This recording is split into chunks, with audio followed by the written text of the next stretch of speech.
Excellences, Messieurs, Madame les ministres, Mesdames, Messieurs, chers invités et participants présents dans notre assemblée de ce jour. C'est un immense plaisir pour moi et un honneur de participer et d'ouvrir ce dialogue qui est dans le cadre de la culture de la paix en Afrique, dont la deuxième édition est aujourd'hui. Je suis Sani Alassane Cham, président de l'ONG Afrique Patrimoine, accrédité aux Nations Unies, ambassadeur de la jeunesse de l'Afrique de l'Ouest. Donc cette première session consiste à la contribution des arts, de la culture et du patrimoine à une paix durable. Je vais partager avec vous 3 bonnes pratiques, dont la première est portée par l'ONG que je dirige aujourd'hui.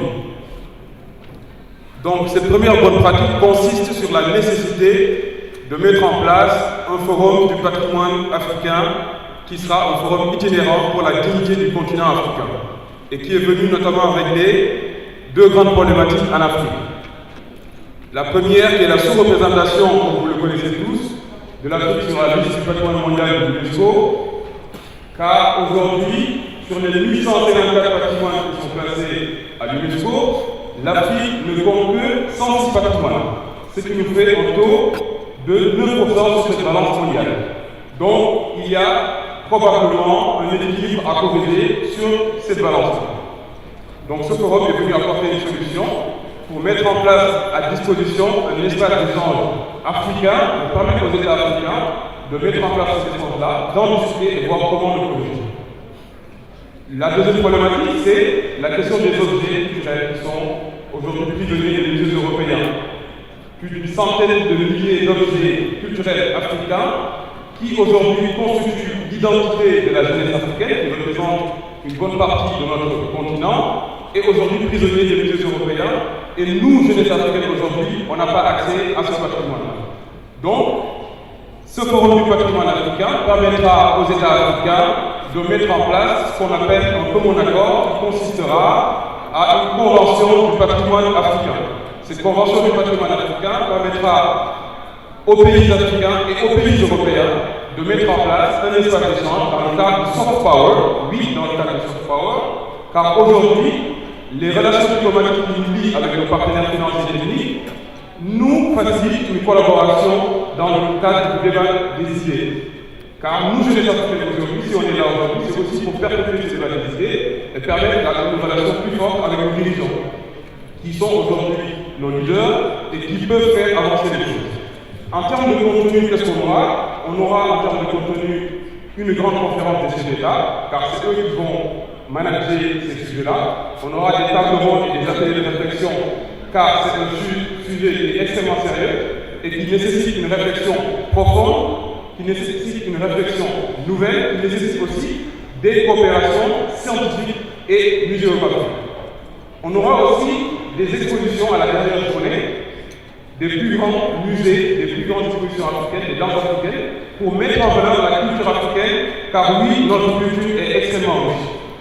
Voici ce qu'on aura en termes de contenu lors de ce forum du patrimoine africain. Je vais partager avec vous une deuxième bonne pratique qui est Africaia, qui est une plateforme numérique dédiée à l'art contemporain africain et sa diaspora fondée par une jeune qui s'appelle Anissa Bari, qui est architecte, urbaniste et passionnée d'art à l'UNESCO. Donc son projet consiste à mettre en place une plateforme. Donc cette plateforme-là a l'ambition de rendre l'art contemporain africain accessible à tous et servir de médiateur entre les artistes, les professionnels, l'art et le public. Donc, très clairement, Africa veut être le témoin d'une Afrique riche, d'une Afrique plurielle, d'une Afrique créative au-delà des frontières en utilisant des médias numériques. Elle s'adresse principalement aux jeunes, notamment les jeunes africains, et permet à travers un moyen simple et accessible d'éduquer à l'art contemporain africain, et ça sera un moyen de faire comprendre au public son histoire, son évolution, mais d'en rendre davantage sur notre propre histoire en tant qu'Africain. Le troisième et dernier sujet que les jeunes Africains sur lesquels on travaille, c'est les costumes traditionnels du Cameroun, qui sont portés par une association qui s'appelle Patrimounos, qui est en Cameroun.